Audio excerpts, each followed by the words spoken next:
성경 중요구절 1. 바울의 로마를 향한 험난한 항해라는 제목으로 살펴보겠습니다. 사도행전 27장 10절 원문 직역을 하면 바울이 그들에게 말하기를 남자들아 우리는 여러분이요 내가 지켜보고 있습니다. 무엇을? 치매와 많은 손실과 오직 화물과 배와 도리어 또한 우리의 목숨들과 함께 곧 그것은 항해가 있을 것이라고 하려고 하는 것을 좀 우리말로 듣긴 힘들죠. 그런 게 있었다. 그렇게 항해하려고 한다 이런 뜻입니다. 한글 번역 말하되 여러분이여 내가 보니 이번 항해가 화물과 배만 아니라 우리 생명에도 타격과 많은 손해를 끼치리라 하되 이렇게 있습니다.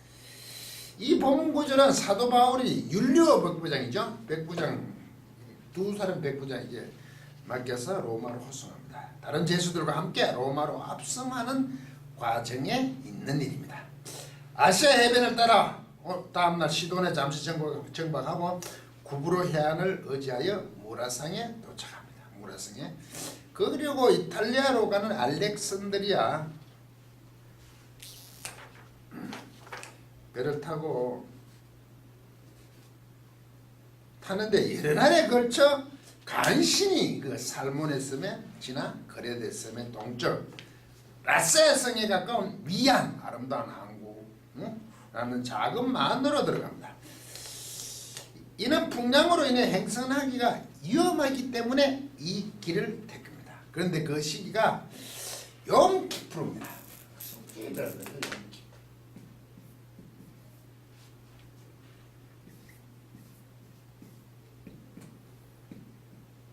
욤키프르 이게 욤 날이죠.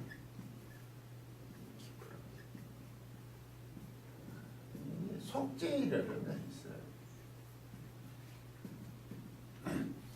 9월 하순이나 10월 초순에 해당되는데 벌써 항해하기가 어려워졌다는 겁니다. 그래서 11월에 들어가면 그쪽에서 지중해 쪽에서는 유라굴로 때문에 우리는 태풍이죠. 항해하기가 당시에는 어렵다는 거예요. 불가능하게 가까웠다는 거죠. 그래서 작은 라세아성에 가까운 미양 근데 그 미양은 앞에 확 트인 항구였어요. 배에 탄 모든 사람들이 겨울을 나기가 적절하지 않았습니다. 공급할 수 없었다는 거죠. 거기서 겨울을 나야 되니까.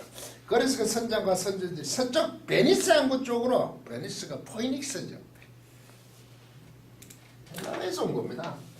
이게 베니스가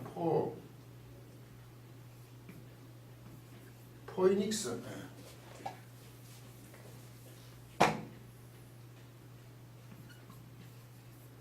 포이닉스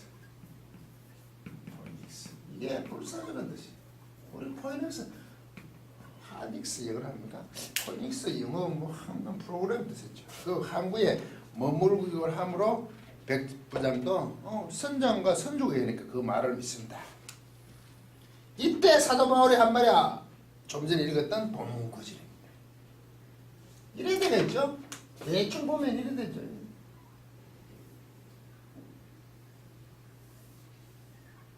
로마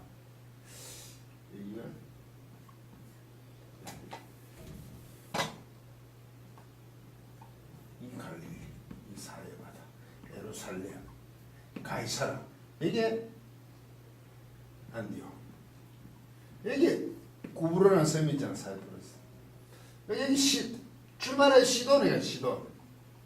그래서 이리리리 따라 이리리리 가야 돼. 이리리리 해변을 따라 다니죠. 여기 고린도죠. 고린도 이래 다녀야 된다고. 안 그러면 여기서 바로 이리 가든지 여기 선들이 좀 있으니까 여기 그레데라는 섬이죠. 여기 쉬고 이리 가다가 여기 왔어. 여기 좀 따라온 겁니다. 이게 살모네라는 게 있어요. 살모네. 이게 바람을 타고 이쪽으로 북쪽으로 가더니 북서진을 해가 이제 해안을 따라 바람을 피해 가야 되는데 바람이 원하시니까 이쪽으로 남쪽으로 내려와서 살모네. 그리고 여기가 온 것이 미양 아시아성. 그런데 이 맞은편 이쪽에 가 여기가 베닉스 포이닉스 항구가 있어요. 이 야변을 확 뚫렸으니까 여기는 이 북풍과 동풍을 이제 만나면 북동풍이죠. 태풍. 태풍이 만나면 여기는 못 견디네. 얘 바다 바로 확 뚫렸으니까 항구가 너무 작대. 러시아 성이 항만에 있는 성이 그 276명을 먹이기에도 작다는 거죠. 그래서 항해를 시작해서 이쪽에 가서 시작 이거죠. 문제는 갈 때는 잘 가죠. 왜? 북풍이 불어오면 섬이 막아주니까 여기는 잘 가니까. 근데 여기 딱 나오니까 북풍을 만나가 성에 들어갈 수가 없어요. 꼴이 이래야 되는 거죠. 그래서 이 떠멜레가 나중에 쭉 멜레데 섬에 도착하잖아요. 그 보름 동안 있잖아요. 문제는 여기서부터 이래 왔다 살로몬 쪽에 왔다는 게 문제야. 너무 바람이 거센 바람이 벌써 한 달 아니라 한 20일 전에 먼저 그 유라굴로가 덮친 거죠. 그래서 사도 바울은 안 된다 이거죠. 네. 그런데 백부장 입장에서 율리오 백부장 입장에서 선장과 선주의 말을 믿겠죠. 그래서 사도 바울이 그러잖아요. 이리로가 여기 딱 도착하니까 아니 이쪽으로 가든지 전도연결 이쪽으로도 다네. 이건 말도 안 돼. 이게 이렇게 남쪽으로 벌써 내려왔다는 것은 바람을 이길 수가 없어 배가. 그러니까 여기서 기다리자 겨울 동안. 그럼 이쪽 가자는 거예요. 안 된다. 내가 보니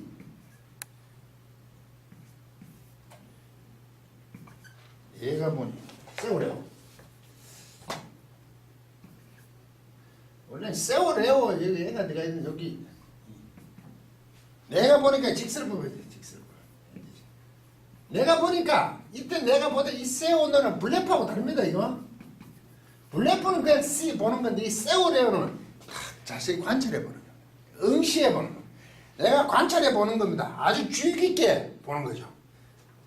사도 바울이 보기에 이 항해는 화물과 배뿐 아니라 생명조차 위에 빠져 더 진행하고 어렵다고 봅니다.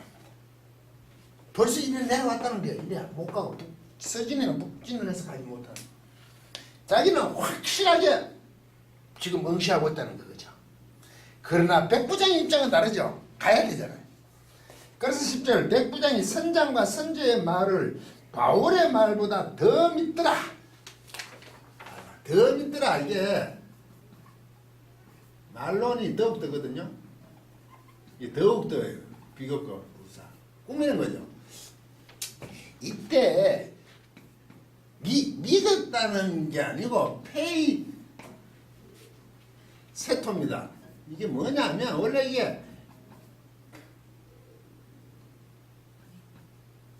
페이소라는 동사예요.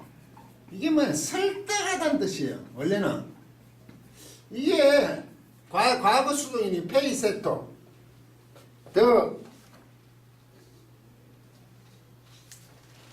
이게 미완료 과거 수동이란 말이죠.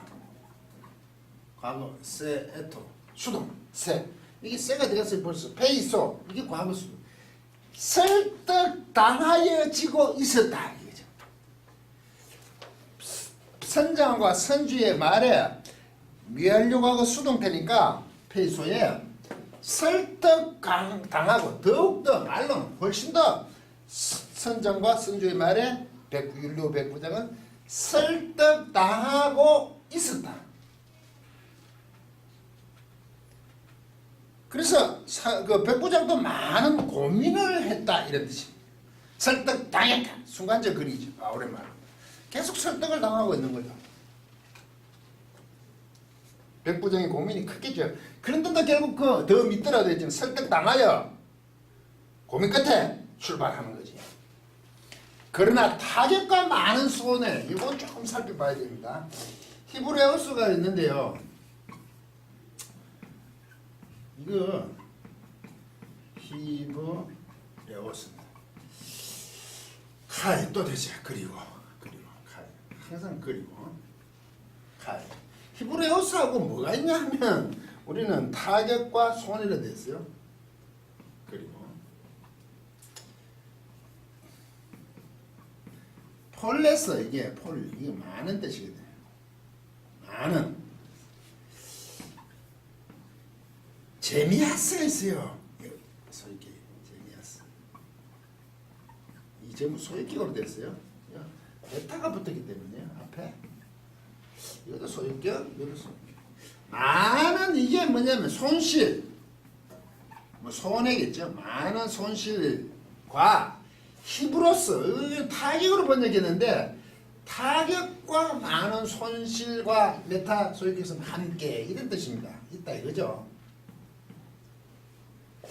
그러니까 힘으로써와 많은 제미아스 손실이 있다 이거지. 손실과 함께 가면 그런 거를 함께 그걸 당한다 이런 뜻입니다.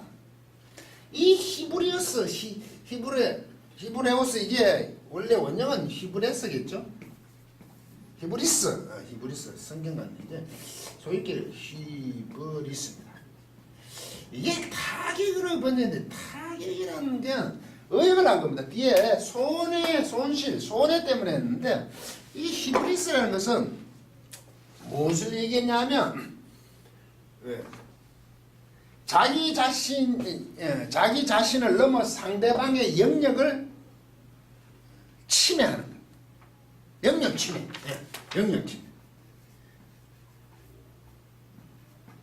침범, 침해하는 겁니다.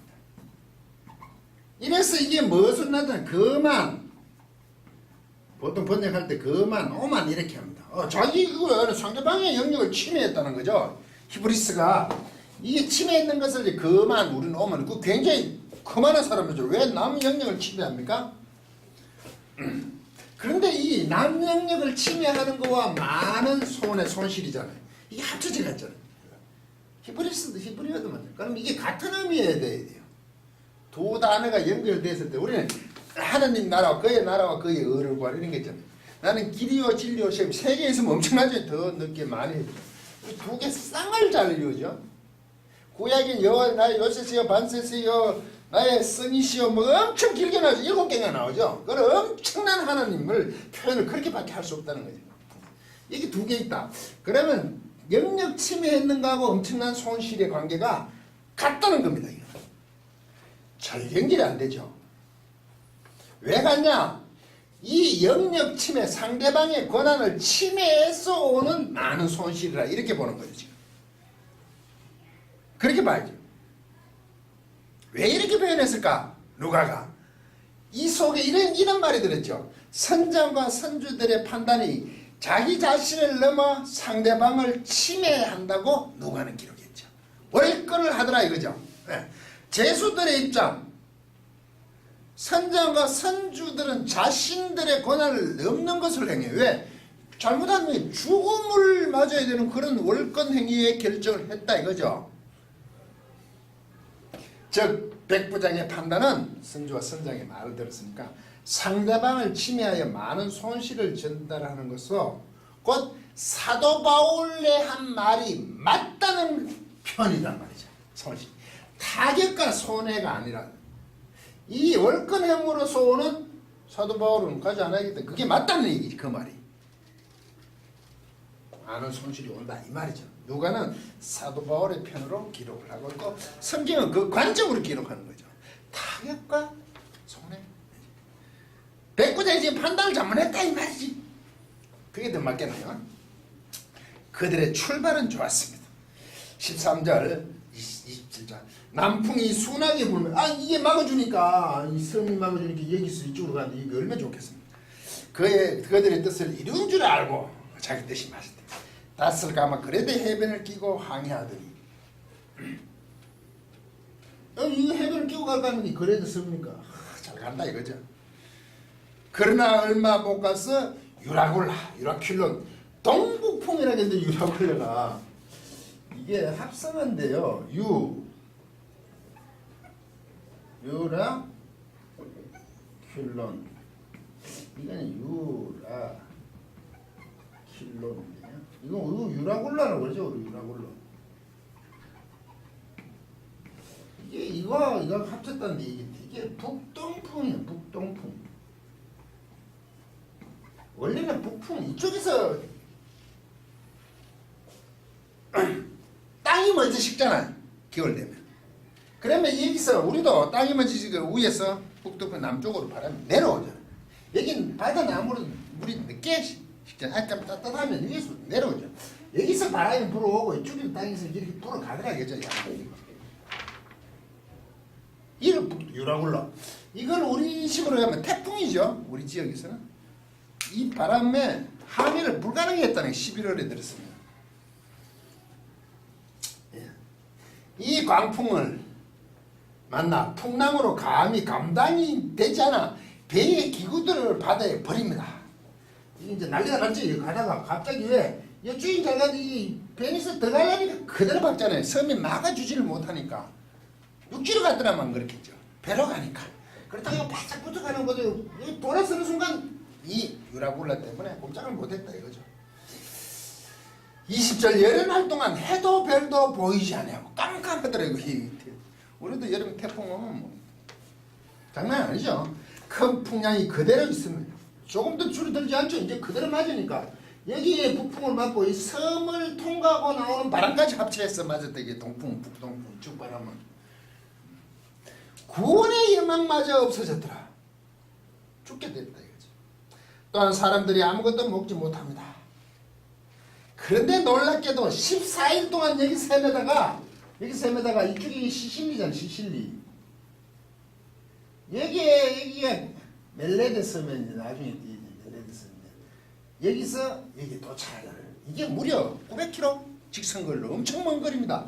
14일 동안 여기서 헤맸는데 어떻게 저쪽이 저는 신기해요. 이게 북동풍이 불면 이 북풍이 가면 여기서 이쪽은 남쪽 앞으로 가라고 해야 되겠는데 왜 서쪽으로 갔나? 아 멜레데 섬 동풍 때문에 온전히 저리 갔나? 이게 막 좌우왕좌하면서 어떻게 이 먼 거리 900km? 이게 차라리 한 300, 400km 가까운 이쪽으로 가야 되지. 저 멀리까지 갔는지 로마로 가야 돼. 이 로마가 여기 있잖아요. 로마. 이것도 기적으로 저는 보이는데 네. 900에서 한 1000km 거리를 쓰면서 여기까지 이쪽으로 한 3, 400km 가면 이쪽으로 가야 될 텐데 밑으로 폭풍이 더 셀 것 같은데 내가 이게 그런데 이쪽으로 가야 되는 거 아닙니까? 다행히 서쪽으로 밀려가 시실리 밑에 멜레데 섬에 도착하죠. 그런데 결과는 그렇지만 이것을 항해 여기서부터 미항에서 출발해가 베니스로 가지 않아야 되는 것을 사도 바울은 어떻게 알았을까요? 주님께서 뭐 밤에 나타나서 하나님의 사자가 말하지도 않는데 사도 바울은 이걸 어떻게 알았을까요? 안 된다는 걸. 참 놀랍지 않습니까? 선장이 잘 알죠. 선주 늘 그렇게 화물을 나르는데 276명이 같은 굉장히 목숨은 크답니다. 그래서 이 논란이 있습니다. 200을 76명인데 200이 붙은 게 아니냐. 그 당시 260 그 화물까지 있어야 되니까 엄청난 큰 배랍니다. 그렇지만 뭐 276명을 탈 만한 배가 없는 것은 아니지만 그럼 그 정도의 운영하는 선주들은 너무 잘 알았겠죠. 여러분들 어떻게 이걸 생각하십니까? 사도 바울은 내가 지금 응시하고 있다고 확신에 찬 모습이죠. 아주 자신 관찰해가 보고 있잖아요. 사도 바울은 2차, 3차 선교 여행에서 이걸 에게가라 그러죠. 이걸 에게네. 에게 바다. 이쪽을 따라다니는 사람입니다. 네? 터키와 그리스 사이를. 2차 선교 여행에서는 고린도에서 선교를 마치고 갱그레에서 바로 이쪽으로 타고 옵니다. 이쪽으로 타러서 가이사 이리로 돌아버리죠. 이걸 한번 건너온 적이 있죠. 2차 선교 돌아올 때. 갱그레에서 머리를 깎고 에게해를 건너 에게를 건너 에베소로 들어갔다가 바로 이리 오죠. 그리고 3차 여행에서 돌아오면서 마게도니아 이 마케도니아 지역이잖아요. 이거 빌립보가 이 고린도 아가 지역을 거쳐서 거쳐오면서 이 부조금 예루살렘 부조금 연보를 가지고 전해지에서 돌아올 때 시간이 급박하여서 사도 바울은 에게 바다를 장로들을 초청하여 밀레도에서 에베소 들어가지도 못하고 에베소 들어가지도 않고 연 밑에서 바다가 이렇게 오잖아요. 이쪽에 바다를 너무 잘 알았죠. 에게 이쪽에. 왜? 우리 갈 때는 배 타고 옛날에는 먼 길을 가면 그 해안을 따라가는 게 편하거든요. 그래서 자기가 딱 관찰해 봤다는 거죠. 사도 바울이 가는 그 바닷길은 자신이 2차, 3차 선교 여행 갔을 때 여기서 문제죠. 이 올라가지 못하잖아요. 이렇게 다녔는데 이리로 가는 것을 볼 순간 바람이 너무 세서 못 간다. 이걸 알은 거죠. 거슬러 가고 있잖아요. 자기 2차 3차 돌아올 때 길을 거슬러 가고 있잖아요. 27장 4절 8절 또 거기서 우리가 떠나가다가 맞바람을 피하여 구브로 해안을 의지하여 향하니 구브로 해안을 의지하여 맞바람이 이 벌써 바람이 막 오는 거야. 올라가려니까 맞바람이. 길레기아 밤빌리아 바다 이 지역에 이 앞부분에 있었어요. 바다를 건너 루기아 무라시에도 무라성에도 이르렀고 6절 거기서 백부장이 이탈리아로 가는 배를 갈아탔어요. 알렉산드리아 배를 만나 우리가 오르니 배가 더디가 여러 날 만에 간신히 미돈 맞은편에 이르러 풍세가 더 허락하죠. 바람의 세기가 아니하므로 살몬에 이게 얼가 못 나가서 여기 살몬을 갔다 그레데 섬으로 갔다 밑으로 남쪽으로 밀어왔다는 거죠. 맞은편 바람이 너무 세니까 간신히 그 연안을 지자 그레데 섬이 미향에 왔다 이 말이죠. 그게 라세아 성에 가까워져.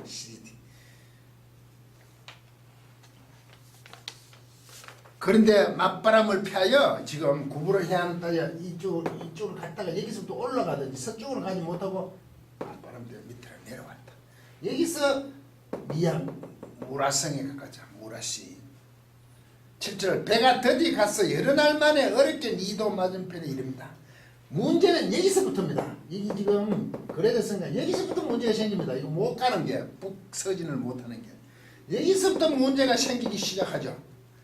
겨우 여기 니도에 맞은편에 도착했답니다. 섬 맞은편에. 서쪽으로 가지 못하는 그런 상황이 됐단 말이죠. 바람에 그렇게 가도록 허락하지 않는다. 이 맞바람 북풍 유라굴로의 광풍이 벌써 시작되었다는 겁니다. 그래서 남쪽으로 해서 그레데로 갑니다. 살모네를 지나서 그레데로 가죠. 이 길도 여러 날이 걸려갔다고 돼 있잖아요. 사도 바울은 이 해안을 따라 가는데도 바람이 심상치 않았다는 것과 시기적으로 벌써 속죄의 10월 초선이 지났습니다. 행선이 위험하다는 것을 사도 바울은 알았다는 겁니다. 그런데 백부장은 선장과 선지의 말에 설득당하여 항해를 계속합니다. 당시 입장에서 백부장은 그렇게 판단한 것은 또한 당연하겠죠. 27장 13, 14 남풍이 숭하게 불면 그대 뜻이 이런 줄 알고 낯을 감아 그레데 해안을 끼고 항해하더니 14 얼마 안 돼 섬 가운데로부터 유라굴라 돌아서는 순간 섬의 보호를 받으니까 남쪽에 가는 순간 유라굴라 광풍이 크게 일어나 버리죠. 18절 20절 우리가 풍랑으로 심히 애쓰다가 이튿날 사공들이 짐을 바다에 풀어버리고 던져버리죠. 사흘째 되는 날 배의 기구들을 손으로 내려버려요. 왜? 무게를 가까이 해야 되니까. 여러 날 동안 해도 별도 보이지 아니하고 큰 풍랑이 그대로 있으면 구원의 여망마저 어수선했더라. 27, 28 열날째 되던 날의 밤에 우리가 아드리아 바다 이게 아드리아 바다거든요. 이게 아드리아 바다 여기는 에게고 아드리아예요. 여기서 헤매고 있다가 열날째 되던 밤에 우리가 아드리아 바에서 이리저리 쫓겨다니죠. 쫓겨다니다가 자중점 되어 사공들이 어느 육지에 가까운 줄을 알고 짐작하고 물을 재어보니 20길이 되고 조금 하다가 15 자꾸 줄어들어요. 이게 멜레데 섬에 도착합니다. 이 거리가 엄청나다 그랬죠. 열날 동안 저 900km 갔다는 것도 정말 기적이죠. 그렇게 사도 바울은 유라굴로 강풍을 만나 로마를 향한 험난한 항해를 하게 되었습니다. 선장과 선지의 말을 따른 결과로 그렇게 되었단 말입니다. 왜 하나님께서 강하게 강습하셔서 출발하지 못하도록 하시지 않았을까요? 로마에 가서 복음 선포해야 하는 사도 바울에게 하나님께서 조금 야박하게 하시는 것으로 보이지 않으십니까? 유라굴로 강풍을 피하게 해주시는 것 말입니다. 가더라도 그 강풍을 좀 피하게 해주셔야 되는 거 아닙니까? 꼭 그렇게 목숨을 담보로 하여 험난한 항해를 하도록 해야 합니까? 축구에도 어드밴티지가 있습니다. 여기는 그것조차 없다 이 말입니다. 그 큰 사명을 띠고 로마를 향해 간단 말입니다. 어쨌든 결과적으로 보면 그 영역팀의 타격과 많은 손해 즉 그들은 상대방을 침해하여 곧 사도 바울의 말을 듣지 않아 많은 손실을 당하지만 사도 바울이 제수로 로마로 향한 과정에서 276명의 목숨을 구해내시는 것입니다. 이러면 생각나는 게 없습니까? 2차 선교여행 시 빌립보 성에서 귀신 들린 여정을 고초종으로 관원들에게 끌려가 바울과 실라는 옷이 찢어지고 매를 맞습니다. 찢어 벗기지고 감옥에 갇히는데 신세가 되어서 그 감옥 안에서 기도와 찬송을 합니다. 그래서 그 감옥 턱가 흔들리고 문이 열리고 자기들이 찾고 채워놓은 그것도 풀립니다. 그런데 사도 바울과 실라는 도망가지 않았습니다. 간수가 그것을 보고 자결하러 갈 때 우리가 다 여기 있노라. 그리고 유명한 구절이 나오죠. 등불을 가지고 간수가 들어가 보잖아요. 사도행전 16장 30에서 32절 너무나 잘 아는 구절이죠. 그들을 데리고 나가 이르되 선생들이여, 이제 데리고 나 선생들 간수가 내가 어떻게 하여 구원을 받으리까 하거나 이르되 주 예수를 믿으라. 그리하면 너와 내 집이 구원을 받으리라. 32절 주의 말씀을 그 사람과 그 집에 있는 모든 사람에게 전하더라. 그 상황 속에서 간수 가족이 구원을 받습니다. 우리 생각에는 꼭 그렇게 매맞고 감옥에 갇혀야 합니까? 하나님 참 잔인하십니다. 표현을 용서하시기 바랍니다. 그렇게 큰 지진을 일으키시는 분이라면 매맞기 전에 구해주셔야 하지 않습니까? 그런데 그렇게 매맞고 갇혀 감옥에 있는 그것이 하나님의 뜻이란 말입니다.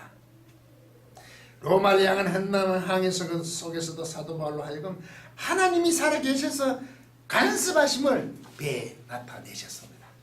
끝까지 감리를 들여주셔서 고맙습니다.